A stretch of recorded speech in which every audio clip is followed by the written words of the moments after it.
At precisely 3:20 a.m. on August 28, 2025, the stillness of Teryak Bay was broken only by the faint hum of machinery and the occasional clink of a bottle on steel. Moored at Military Pier No. 2 was a Bayern M warship of Russia's Black Sea Fleet, a vessel valued at close to $80 million. The bay, nestled deep inland and more than 65 miles from the shifting Ukrainian front line, was considered untouchable, a sanctuary where Moscow believed its ships could resupply without fear of attack. The Bayern M had only just returned from a strike operation, its missile tubes still warm from launching a salvo of strategic NK cruise missiles. Now the ship was in the middle of a crucial turnaround, refueling, running its cooling systems, and, most importantly, reloading another set of 8 cruise missiles. Each of these weapons cost over $1 million and carried a range of more than 950 miles, easily capable of reaching any Ukrainian city from Kiev to Odessa. They were tools of destruction that could shift the momentum of the war with a single launch. On the deck, a group of Russian officers stood in a loose circle, their uniforms unbuttoned at the collar, raising glasses of vodka in a casual celebration of the mission just completed. Their confidence was palpable, fueled by the belief that Teryak Bay was a fortress immune to enemy reach. Below deck, crew members rotated through rest cycles. Some dozed off at their consoles, exhausted after days of tension at sea. A false sense of security had settled over the ship like a heavy blanket. What they did not know was that, just over 6 miles away, a small vessel was gliding silently across the dark surface of the water. To any casual observer, it was nothing more than a fishing boat, bearing civilian markings and moving at a cautious pace. But this was no fishing expedition. Inside the cockpit sat 2 men from Ukraine's elite 73rd Naval Center, dressed in fishing jackets and caps styled to resemble those worn by Russian locals. Their disguises were not only convincing but necessary, for every radar, every patrol, and every drone in the area was programmed to flag the smallest anomaly. Hidden in the boat's storage compartment, where crates of squid and herring might normally be found, lay 2 Beaver FPV suicide drones in heavy combat configuration. Each was armed with an 8-pound armor-piercing warhead, outfitted with night vision optics, and programmed with an internal navigation system designed to operate independently of GPS signals, a safeguard against Russian jamming systems. For now, they sat dormant, but within minutes they would awaken, transforming the modest speedboat into a mobile launch pad for one of the most audacious naval attacks Ukraine had ever attempted. The Bayern M itself was a paradox of warship design, compact enough to operate in shallow, inland waters like the Caspian or the Azov, yet powerful enough to threaten targets deep within Ukraine's heartland. Unlike larger Russian vessels, it did not rely on helicopter detachments or extensive layered defenses. Its very design made it nimble, efficient, and extremely dangerous. Every time it slipped out of Mariupol, the primary base of Russia's Azov fleet, the Ukrainian high command was left wondering which city would pay the price next. Would it be a power grid station in Lviv? A fuel depot near Odessa?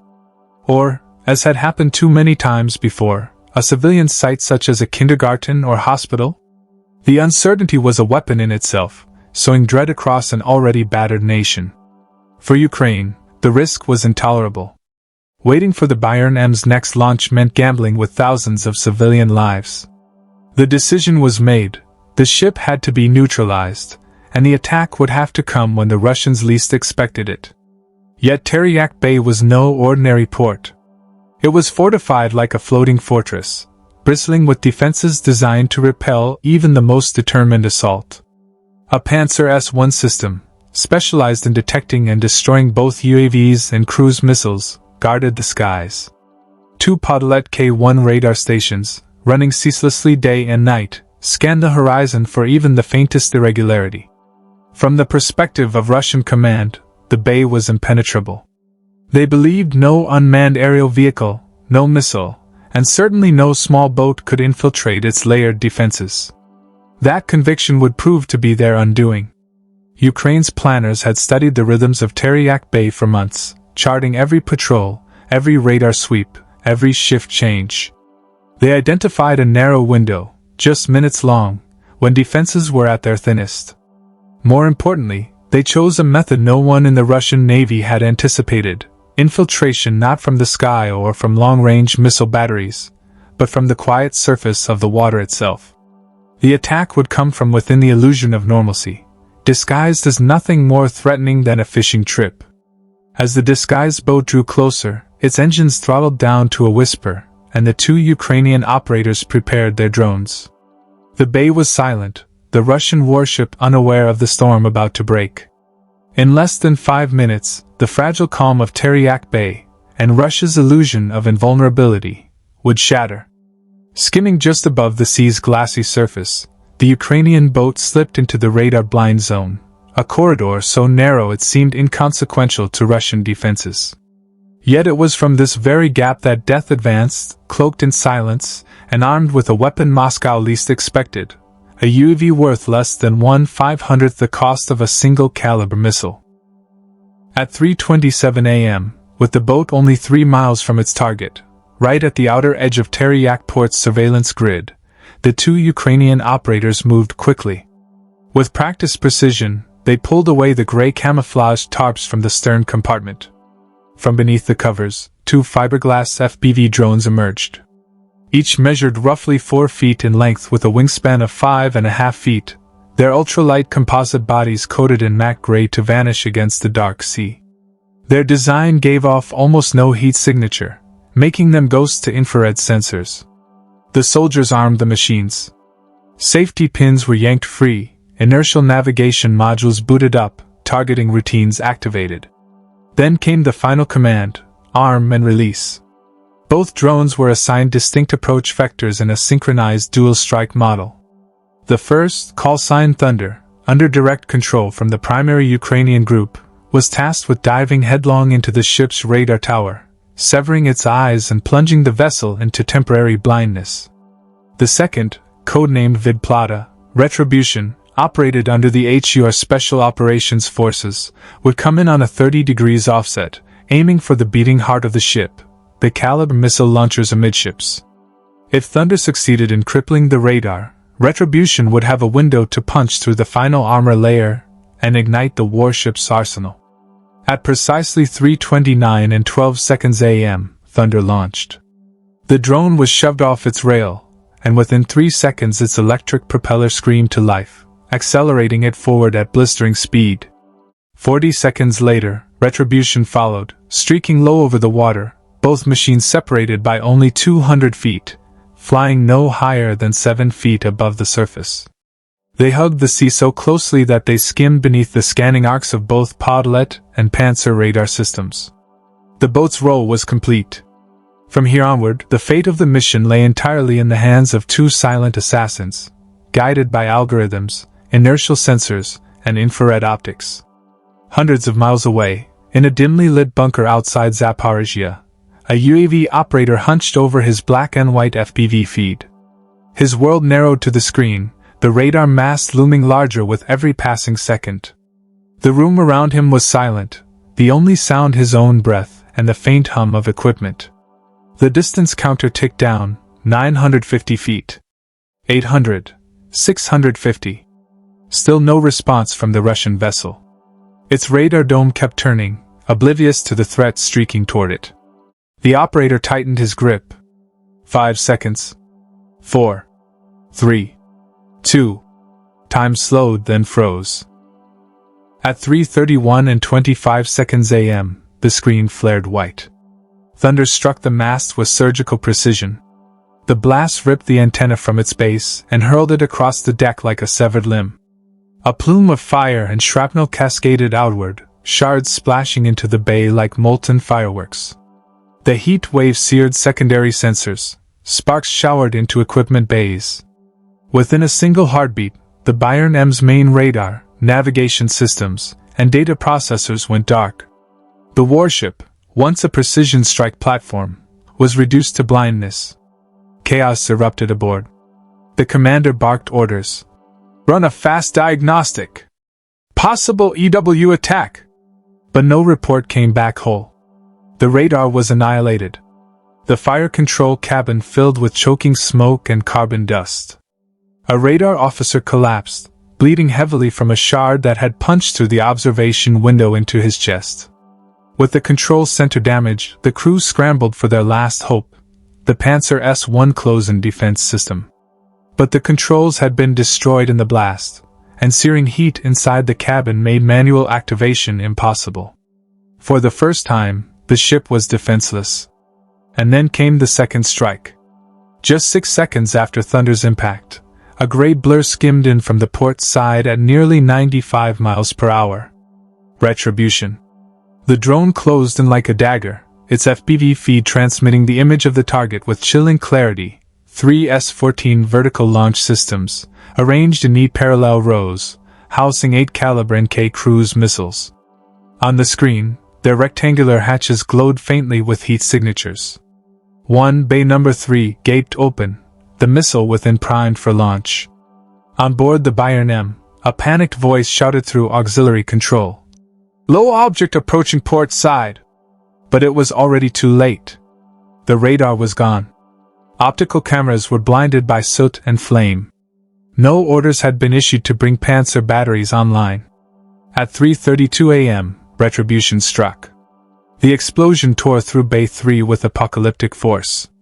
The hatch ripped free, spinning high into the air before crashing into the sea.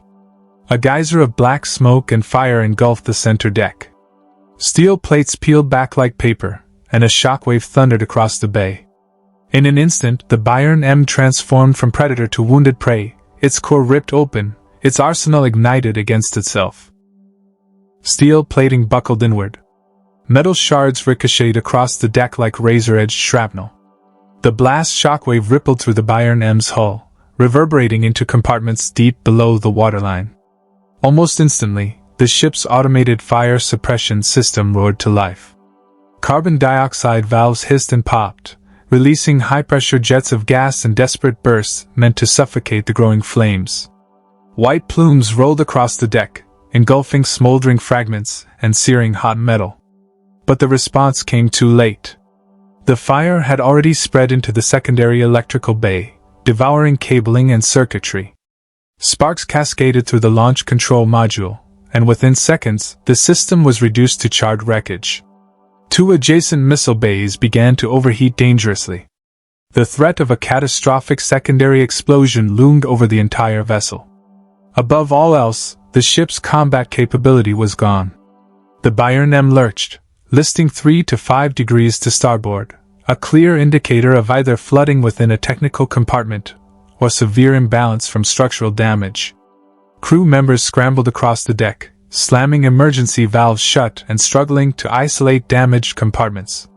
The ship's entire defensive network was switched to manual mode, but with the fire control station destroyed, those systems were effectively blind and deaf. The vessel did not sink, but in less than 5 minutes it had been reduced from a strike platform to a crippled hulk adrift in its own supposed safe harbor.